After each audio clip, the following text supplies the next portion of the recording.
김대중 정부 때 햇볕 정책으로 1차 남북 정상회담을 했습니다. 하고 노무현 정부 말기에 또 정상회담을 했죠. 그래서 NLL을 없애자, 공동으로 수용, 같이 고기 잡도록 하자 이런 약속들을 했는데 갑자기 대한민국에서는 보수 정부가 들어섰습니다. 북한은 어떻게 하겠습니까? 대화를 중단했죠. 지금 현상하고 거의 비슷합니다. 그 다음에 뭘 했습니까? 이명박 대통령이 북한이 대화를 중단하니까 제안을 합니다. 대북 정책. 비핵 개방 3천 들어보신 분 있을 겁니다. 한반도 비핵하고 개방하면 국민소득, 인민소득 3,000불 올려주겠다 제안을 했습니다. 작년 윤석열 정부 탄생하면서 북한에 뭘 제안했습니까? 담대한 구사, 비핵 개방하면 단계적으로 지원해주겠다. 이해의 정도에 따라서 지원해주겠다. 근데 북한의 반응은 똑같습니다.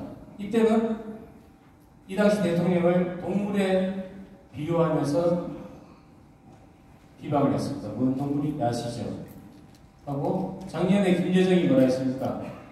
개에 비유하면서 비방을 했죠. 이렇게 남북관계는 경색 국면에 들어갑니다. 이러다가 거의 찬물을 끼얹는 사건이 발생합니다.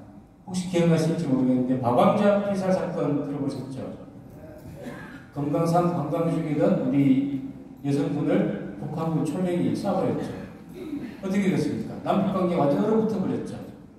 그러면서 김정일이가 뇌졸중, 심근경색, 막 병을 얻어서 위독한 지경에 빠집니다. 그럼 북한은 어떻게 하겠습니까? 문을 걸어 잠가야 되죠. 완전 끝났죠 이제. 육로통행을 제한했습니다. 그리고 그 다음에는 개성공단을 닫아버리고 근로자를 영유했습니다.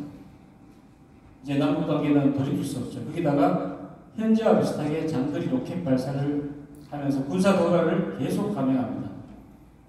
거기다가 우리가 지금 몇 차례 실험을 하려고 합니까? 북한이 7차죠. 이때는 5월 25일 6차 핵실험을 감행을 했습니다. 이토록 남북관계가 얼어붙은 상태에서 또 11월 달에는 여러분들이 잘 처음 들어보시는 대청해전이 발발을 하게 됩니다. 이렇게 MB정부 출범 이후에 군사적 위협과 강경 조치가 심화되었습니다. 근데 갑자기 2009년 8월에 대전환점이 생깁니다. 김대중 전 대통령이 돌아가시면서 북한에서는 우리 기억나실 겁니다. 키 크고 안경 낀 김양근이라는 사람 기억나시죠? 교통사고로 죽었다고 재작년에 그러는데 그 사람이 조문단을 끌고 내려옵니다. 조문을 하고 돌아가는데 청와대에서는 부릅니다. 불러서 이제 대통령이 직접 이야기하죠. 남북관계가 이제 개선이 돼야 됩니다. 3차 남북 정상회담을 해야 되겠습니다. 그래서 전화가 나오거든요. 무슨 말할지를 참 까먹었는데 이렇게 해서 남북 정상회담 일당을 계속 나누고 있습니다. 남북이 조금 개선되려고 하죠. 근데 11월 달에 해군이 그때 당시 이제 정부의 표현으로는 해군이 과도한 대응으로 대청해전을 일으켰다. 남북관계가 다시 또 원점으로 돌아왔다 이렇게 했습니다. 이 대청해전은 뒤에 설명드리겠지만 해군이 교정 규칙대로 북한을 격퇴한 해전이 되겠습니다. 근데 북한은 대파를 당하고 보복을 하겠다고 공언을 합니다. 어떻게? 보복 성전. 뭔 뜻입니까? 북한이 일으키는 모든 도발은 성스러운 전투입니다. 그래서 보복 성전. 조선중앙통신에서 한복을 곱게 입은 아주머니가 나와서 무자비한 보복이 있을 것이다. 공언을 합니다. 거기다가 자기들도 기름도 없지만 지혜공 합동훈련을 합니다. 하고 1월 27일에는 이때도 천안함이 경비를 하고 있었는데 NLL이라는 휴전선, 해상 휴전선 근처에다가 해안포를 400발을 쏩니다. 그러면서 다시 경색 국면에 들어갑니다. 거기다가 이제 2010년 3월에는 연합훈련, 그리고 정확히 천안함 피격 사건 일주일 전인 3월 19일 해군 참모총장이 교대를 하게 됩니다. 어수선했겠죠. 정치기구도 그렇고. 거기다가 6월에는 지방선거를 했습니다. 6월 2일. 우리 작년에 며칠 했습니까? 6월 1일 했죠. 이때도 6월 2일 했습니다. 그래서 어떻게 됐습니까? 그때 당시 야당, 지금도 야당이죠. 그 사람들은 이명박은 광우병, BBK, 다스 다 거짓말 쳤다. 천안함도 이명박의 조작이다. 그리고 북한도 안 했다고 하지 않느냐. 천안함이 북한 소행이면 한반도 위기가 온다. 국민들을 선동합니다. 하면서 결국에는 지방선거에 누가 이겼습니까? 이때 야당이 이겼습니다. 2010년 6월달에. 그렇다고 이때 정부가 잘했느냐? 그건 아니죠. 지방선거 직전에 천안함 조사 결과를 발표하고 일주일 전 5월 24일 대북 제재를 해버립니다. 너무 눈에 보이게 이렇게 하니까 국민들은 47.2%가 그때 당시에도 천안함은 북한 소행이 아닐 것이야. 이렇게 하면서 천안함은 본의 아니게 정쟁의 소용돌이에 휘말리기 시작했습니다. 해군 장군, 해군은 예비역 그 장군을 제독이라고 합니다. 그 제독들이 천안함 피격 사건 다음 날부터 방송 출연을 합니다. 왜? 전문가이기 때문에.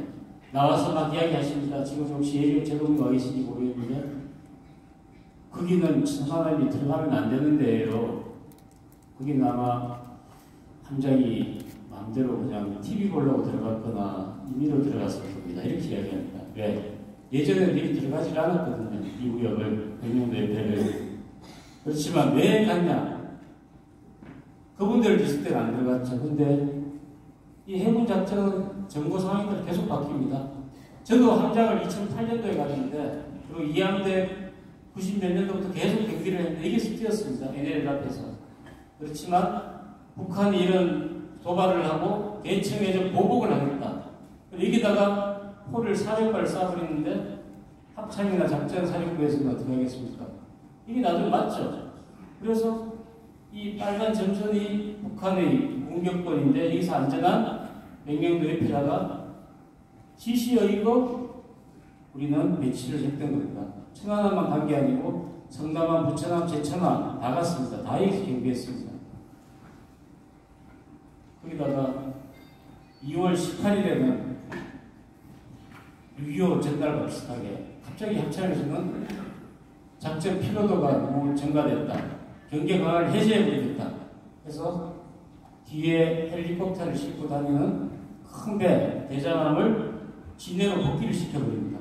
그래서 천안함이 경비할 이때 당시는 아무런 경계 태세가 사용되지 않은 평상 상태에서 경비를 했던 것입니다. 이제 다다음 주 되면 정전협정 70주년이죠. 7월 27일. 아마 여기 50년대 그때 태어나신 어르신들도 많으신 것 같은데 우리 NLL에 대해서 한번 설명해 드리겠습니다. 우리가 휴전선, 38선, 군사분계선, NLL 이 용어가 복잡한데 그냥 간단합니다. NLL은 바다에 거는 군사분계선입니다. 유래를 말씀드리겠습니다. 1953년 7월 27일 정전협정이 발효됐죠. 3년 1개월 2일 1129일간의 전쟁을 잠시 종전이 아니고 정전, 휴전을 위한 정전협정이 발효가 됩니다. 발효가 되면서 선을 긋습니다. 어떻게 긋냐면 이렇게 이게 군사분계선이죠. 이렇게 긋습니다. 이게 왜 이렇게 긋냐 하면은 실제로 휴전협정은, 정전협정은 2년간 실시를 했습니다. 왜? 북한은 38선, 이게 38선이죠. 38선을 휴전선으로 하자. 근데 유엔군과 한국군은 무슨 소리? 우리가 이렇게 지금 싸우고 있는데 접촉선을 휴전선으로 하자. 접촉선이 뭐냐면 정전협정 발효 당시 우리가 점령한 오지로스를 거쳐 우리 백마고지 전투 지금도 돌아오지 못한 분들 많죠. 이걸로 그분들이 여기서 이렇게 한 치의 땅도 더 뺏기 위해서 이렇게 올렸습니다. 실제 강원도, 보성, 철원 이런 데는 6.25 전에는 북한 땅이었습니다. 근데 안타깝게도 개성은 38선 이남 우리 대한민국 땅이었습니다. 이렇게 걷는데 어떻게 협정을 했습니까? 사인을. 대한민국은 없죠. 김일성, 팽덕하이, 조선인민 지원군 사령관, 국제연합군 사령관, 지금 유엔군 사령관, 마크 클라크 세 나라가 사인을 합니다. 이승만 대통령은 반대를 했죠. 왜? 지금 분단이 되면 영원히 분단될 것이다. 그러면서 강렬하게 반대를 하면서 반공포를 습관을 합니다. 근데 미국에서는 반전 시위가 계속 일어나면서 정전을 할 수밖에 없었죠. 그래서 이때 이승만 대통령은 뭐를 따냈습니까? 한미동맹, 한미 상호 방위 조약을 따냈죠. 그게 뭐냐면은 정전협정 후에 미군의 한반도 대한민국 주둔 그리고 무상 원조, 군사 원조 이 두 가지를 따냈습니다. 그게 지금의 한미 동맹의 시작입니다. 이승만 대통령 요구하는 사람 많지만 이때 이승만 대통령이 기지를 발휘하지 않았다면 지금 한반도는 공산화 또는 빨갛게 물들었겠죠. 그래서 이렇게 휴전선을 이렇게 걷습니다. 걷는데 이게 군사분계선인데 걷고 나니까 바다에 선을 못 걷습니다. 이 협정을 하면서. 왜 못 걷겠습니까? 혹시 아시는지. 6.25 전쟁 말기에는 북한에 섬이 30몇 개가 있는데 북한 해군이 점령을 했습니다. 그래서 거기 섬에는 우리 한국 해군, 유엔군들이 주둔을 하고 있었습니다. 그래서 바다에서는 걷기가 애매했습니다. 그렇지만 유엔군 사령관이 정전협정을 하면서 그냥 섬을 다 반환을 해버렸습니다. 하고 나서 내려왔는데 문제가 생긴 게 우군 함정 항공기가 어디까지 올라가야 될지 선을 못 건 거죠. 그래서 실제로 NLL은 일방적으로 걷습니다. 유엔군 사령관이 해도를 가져와가 바다에 치도를 해도라고 합니다. 이 서해 오도가 백령 대청 소청 연평 오도인데 여기하고 항해도 중간선을 이렇게 걷자 이렇게 걷습니다. 그런데 실제 북한이 동의하지 않았죠. 근데 북한은 잃을 게 하나도 없었습니다. 자기 나라, 자기 구역에 있던 섬들을 다 돌려받았고 또 이 선을 보니까 별 이상이 없거든요. 그래서 기본 합의서, 불같이 부속 합의서에도 쌍방이 가다려온 해역이다 이렇게 이야기를 합니다. 자기들도 인정을 한 거죠. 근데 갑자기 73년부터 백령 대청 소청도 앞바다는 우리 북조선 바다다. 그리고 99년 9월부터는 자기들 나름대로의 NLL을 그어버립니다. 어떻게? 빨간선 보십시오, 이거. 이렇게 이렇게까지 걷고 우리나라 이 백령 대청 소청도는 이렇게 감싸버립니다. 그리고 여기 넘어오면은 니들 도발이다. 이렇게 하면서 이제 큰 전투들이 벌어집니다. 5개가 유명한 서해 도발인데 연평해전 영화 보신 분 있죠? 연평해전 영화 혹시 기억나십니까? 고속정들 이렇게 북한 경비정과 막 싸우고 한 거. 그 연평해전은 실제 2연평해전입니다. 그 앞에 1연평해전이 있었어요. 1차 연평해전. 연평도에 왜 이렇게 북한과 우리 대한민국 해군이 왜 이렇게 싸우고 붙고 죽고 하는지 아십니까? 연평도에 연평해전. 연평도에서 누가 많이 잡힙니까?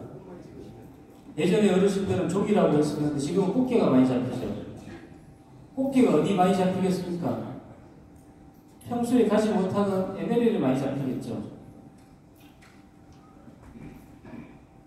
그래서 꽃게는 4월에서 6월, 9월에서 11월, 1년에 2번 성어기를 맞습니다. 전반기 봄에 4월에서 6월은 여러분이 홍수병이 자주 나와죠. 봄 되면 알이 꽉 찬 암꽃게 그게 많이 잡힙니다. 그리고 9월에서 11월에는 덩치가 큰 숲속개